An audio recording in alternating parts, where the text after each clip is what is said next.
Britain declared war on Germany on August the 4th, 1914. In the first few weeks of the conflict, German forces quickly advanced through Belgium and France, wiping out large sections of the British army. Defences at the front became so thin that Britain had to quickly call in reinforcements from elsewhere. In September 1914, soldiers began to arrive from India, which is present-day India, Pakistan and Bangladesh. During the course of the war, a total of 1.5 million Indian soldiers came over and fought for Britain. Amongst these 1.5 million brave soldiers, there were over 400,000 Muslim soldiers, and at least 89,000 of these Muslims were recorded as having given their lives for Britain. It is a little-known fact that 20% of all British Empire recruits were actually Muslims. In addition to the Muslim soldiers who fought for Britain, an additional 280,000 Algerians, Moroccans and Tunisians fought for the Allies, taking the total of Muslim contribution to almost 700,000 Muslim soldiers. According to military historian Gordon Corrigan, if the Indian army hadn't arrived when it did, the Germans may well have broken through, and they may well have got to the Channel ports, and the whole history of the war may well have been very different. Some of these Muslim soldiers were awarded the highest military decoration, the Victoria Cross, awarded for valour in the face of the enemy. An exhibition developed by the British Muslim Heritage Centre gives an insight into the selfless sacrifice of Muslim soldiers who valiantly fought for the freedoms and privileges that we take for granted in Great Britain and Europe today. Many British Muslims today, if not most, are direct descendants of those Muslim soldiers.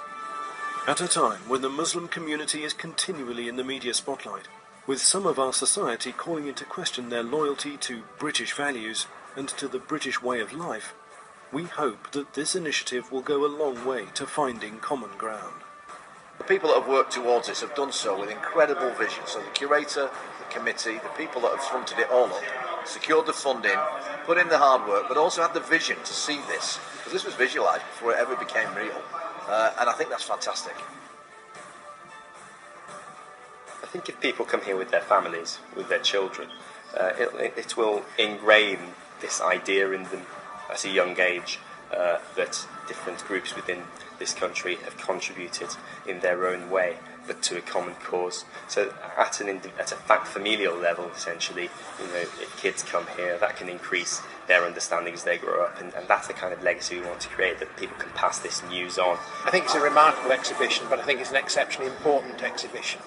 Not only does it commemorate what the Muslim community did during the First World War, but it's an opportunity for the wider community to see that for themselves. I don't think many people in the United Kingdom actually know or appreciate what the Muslim community's contribution was in the First World War.